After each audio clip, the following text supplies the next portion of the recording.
नमस्कार शिखा सोमपुर को आपण मानक स्वागत जनाऊँगी। आपण मैंने वीडियो देखिकी जानीपे मुझे कौन बनाऊँगी यहाँ खायापी क्या पसंद जल्दी जल्दी कमेंट करदे। वर्षा दिन टी जी बाली छतु मिलगला ना से दिन तो मोर पूरा रज माने मत एत भल लगे मुझे वीडियो कहि भी पारिनी। चलते एवं देखिए मुझे बाली छतु को किपर बनाऊँगी। भिडटी आरंभ करने पूर्व जदि आपण मैंने पर्यंत मो चैनल नुआ अच्छा आपण मानक मो भिड गुड़िक भल लगुच तेज मो चैनल को निश्चय सब्सक्राइब करूँ। पाखे थी बेल आइकन को निश्चय क्लिक करूँ जहाद्वारा नुआ नुआ भिडर नोटिफिकेशन आपण मैंने पाइपर।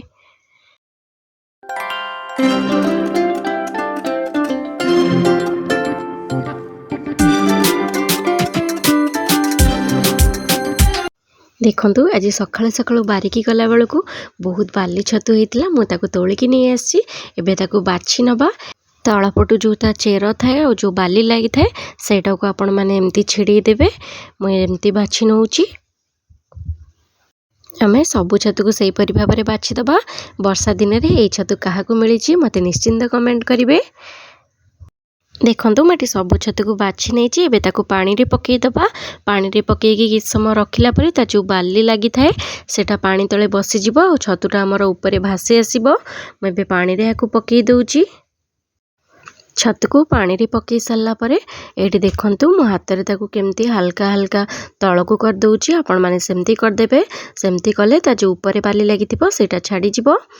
ये देखो मो छतु को आउ थे एमती हाथ में हले हले भले धोई नौची। धोई सारा मुझे पुणी कदली पत्र रखी दउची। देखो छतु धोई सारा तले केते बाली रही जाइए। मुझे आउ थे पानी नहीं आसबि। पानी नहीं आसिकी एथरे हलदी गुंड किछि पकई दउची। हलदी गुंड पकई देले छतुरे जदि आमर अलगा किछि पोक रही जाइतिबे सेटा बाहरी जिबे। ये देखो मु आउ थे छतु को हलदी गुंड रे पकईकी ताको 5 ରୁ 10 मिनिट पर्यंत सेमती छाड़ीदेवी। एपटे गोटे मु आलू नहीं आलू को एबे चोपा छड़ेकी काटी नबा। आलू को ये आम छोट छोट करी काटिबा जेमती घुगनी तरकारी रे पड़े सेमती काटिबा। सेमती काटिले छत तरकारी रे यार टेस्ट बहुत भल लागिबो। देखंतु मु आलू को ये छोट छोट करी काटी नहीं। आलू को काटी सारा पर मुझे पानी रे पकईकी आलू को रखी नहीं। आ गोटे मिक्सर जार रे किछि सोरिष किछि जीरा रसुण पियाज आ किछि सुखिला लंका अल्प किछि पानी देकी या को भलसे चिकन करके बाटिकी नहीं आसीबा। एठी मु जो छतु को हलदी पानी रे पकईथिली देखंतु ताको हाथ रे एमती प्रेस करके आउ टिके भलरे धोई नबा। मैं एठी ताको भलरे धोईकी ताको छाणी नउची। जेते धोइले भी ना तार बाली छतु से बाली रही मुझे आउ थे देखो हलदी पानी रू काढ़ी सारा पर आउ थे पानी रे पकई दउची। आउ थे पानी रे पकईके आउ टिके भलरे धोई नबा जेमती कि खाइला बेले जमा भी बाली लागबनी। एटी देखंतु मु आउ थे पानी रे पकई देली। एबे आउ थे ताको धोई नउची। मुझे धोईकी देखो हाथ में केमती चुपुड़ी दउची। एमती चुपुड़ी देले तार जो एक्स्ट्रा पानी थाए सेटा बाहरी जिवो। मुझे चुपुड़ी की ताको रखीदेवी। देखो मुझे गैस रे कड़ाई बसई कड़ाई टी गरम हो गला। मुझे तेल दउची। तेल देला परे तेल आमर गरम हो गला। मुझे जो काटिकी रखी आलू को प्रथमे भाजी नबा। देखो मुझे आलू को दे दूची। आलू को देकी ताको मीडियम फ्लेम रे ताको भाजी नबा। आलू को ये मीडियम फ्लेम रे भाजिले सेटा पोड़बनी आ भीतर भी सीझीज। ये देखो मो आलूर कलर चेंज हो आसलानी। मुझे आलू को काढ़ी नेबी। मुझे आलू को काढ़ी सारा पर से सेम कड़ाई रे मु छतु को पकईकी भाजी नेबी। ये देखो मुझे छतु दे सारा पर आपको भाजी नौची। ये जमा भी लुण पकेबेनी। लुण पकेले छतुटा आमर बेसी सीझीज आ बहुत पानी भी बाहर। ये देखो मुझे लुण पकईनी सेमती छतु को भाजी नौची। छतु भाजिला बेले भी गैस फ्लेम को आम मीडियम रखिकी छतु को भाजिबा। एठी 2 ରୁ 3 मिनिट पर्यंत छतु को भाजिला परे देखंतु एठी छतुरु पानी बाहरी आसलानी। एबे गैस फ्लेम को टिके हाई कर दबा जेमती पानीटा हमर जल्दी सुखी जिवो। एठी देखंतु एबे गैस फ्लेम को लो रखिके आउ टिके समय भाजिबा।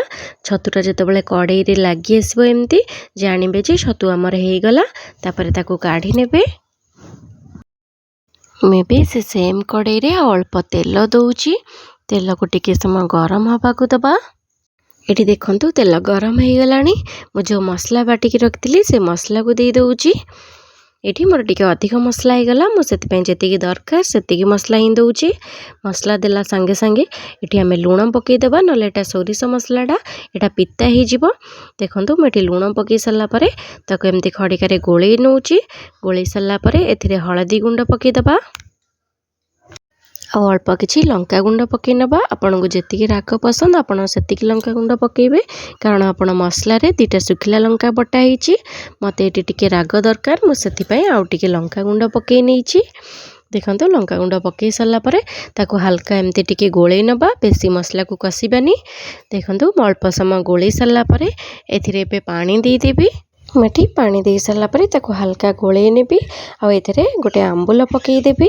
आपड़ चाहिए टमाटो भी पकई पारे किंतु आंबुल पकईले यार टेस्ट टिके बहुत भल लगे। मुझे आंबुल पकई दूची। एठी आंबुल पकई सारापर ताको किछ समय फुटेदबा। एठी देखंतु हमर फुटी गलानी। मुझे जो आलू को भाजिकी रखी आलू को पकईदबा। आलू को पकई सारापर गैस फ्लेम को लो रखिकी ताको किछ समय फुटेबा को दबा। से आमर आलू सीझीज। ये देखो आलू को चेक करके देखुची आलू सीझिला कि नहीं। ये देखो आलू आमर पूरा सीझीगला।